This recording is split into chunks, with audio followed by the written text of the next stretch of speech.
Introducing the artificial meteorologist. Marketplace Morning Report is supported by Progressive Insurance. The Name Your Price tool provides a range of coverage options. Progressive.com. Price and coverage match limited by state law. I'm David Brancaccio in Los Angeles. First, a roll of steel or aluminum from another country purchased for $1,000 gets a $500 import duty at the U.S. border starting now. That's double the previous tax, so a $1,000 item now costs the importer $1,500. It's the latest of President Trump's volley of tariffs, one that uses a strategy that does not face a pressing possibility of being overturned in court. Marketplace's Henry Epp has more. Manufacturers aren't just going to switch to domestic suppliers, says Aaron McLaughlin, senior economist at the Conference Board, because those suppliers can't expand steel and aluminum factories overnight. That takes years. You need capital, you need labor, you need good infrastructure. All of those things are sort of under constraint right now. So she says, for now, a lot of companies will try to delay any big orders to see if the tariffs actually stick around. But there will come a time when they need that inventory and they will have to purchase it and it will be at a higher price. And she says they'll pass at least some of that extra cost ultimately to U.S. consumers.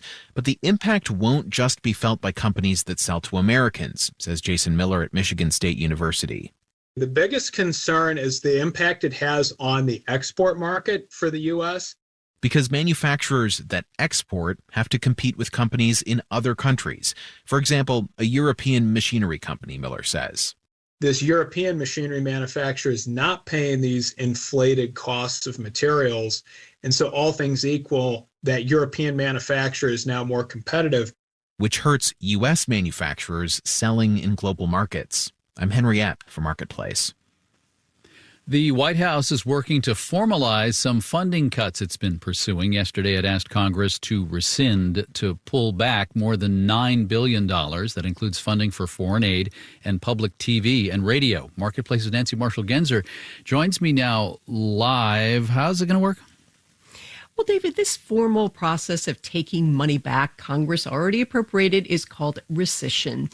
And since Congress has the power of the purse, only lawmakers can officially take money back. The rescission process is laid out in a law. Once the president sends a rescission request to Congress, the clock starts ticking, and lawmakers have 45 days to approve it. They only need a simple majority, though, and that avoids a Senate filibuster. And we know that this rescission request pulls back money already allocated to, say, public broadcasting. How much? Yeah, about $1 billion would be taken back from the Corporation for Public Broadcasting, which funds public radio and PBS. The remaining $8 billion or so would come from cuts to foreign aid, and that reportedly includes money for things like reproductive health and support for LGBTQ communities. And is Congress likely to go along with this? Well, lawmakers usually reject rescission requests. After all, they're the ones who approved the funding in the first place. But this request has House Speaker Mike Johnson's support. In a social media post, he said it'll be on the House floor next week. Some moderate Republicans in the Senate may object, though. All right, Nancy, thank you. Markets Dow, S&P, and NASDAQ futures are all up slightly, 0.1% each now. President Trump informed the world that negotiating with China's leader is not a walk in the park. Here's the Post, quote, "I like President Xi of China, always have, always will, but he is very tough and extremely hard to make a deal with." That last clause is in all caps and ends with 3 exclamation points. A White House spokesperson said there will be a direct Trump-Xi talk, quote, very soon. Marketplace Morning Report is supported by WSJ Plus, a news bundle offering global insights and market tools from 4 business and finance publications so readers can explore every angle. And by Palo Alto Networks. Palo Alto Networks delivers what's next in cybersecurity innovation to protect today's digital way of life. Learn more at paloaltonetworks.com. Microsoft has unveiled a weather forecasting approach that makes its predictions using artificial intelligence. Google, NVIDIA, and Huawei all are using AI to try to make weather predictions more precise. And as hurricane season gets underway, Daniel Ackerman explains what it could mean for the economy. For years, weather forecasting has been based on physics. That means millions of calculations about how heat and moisture move through the atmosphere. But these new AI models, most of them don't have any physics in them at all. Amy McGovern is a professor of meteorology at the University of Oklahoma. She says that while the AI forecasts don't know much about how weather works, they're great at recognizing patterns. They're trained on 40 or 50 years of data, and so they are learning, given some amount of history, what's going to happen next. And she says they're pretty good at that, often on par with or better than traditional forecasts. And since they're not doing all those physics calculations, it's really, really fast to run them.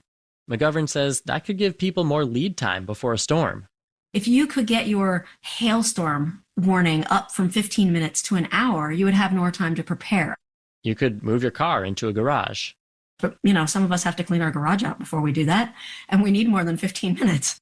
But she says the AI models still have room for improvement. Some are not great at predicting small-scale local events like tornadoes, says Renato Molina, an environmental economist at the University of Miami.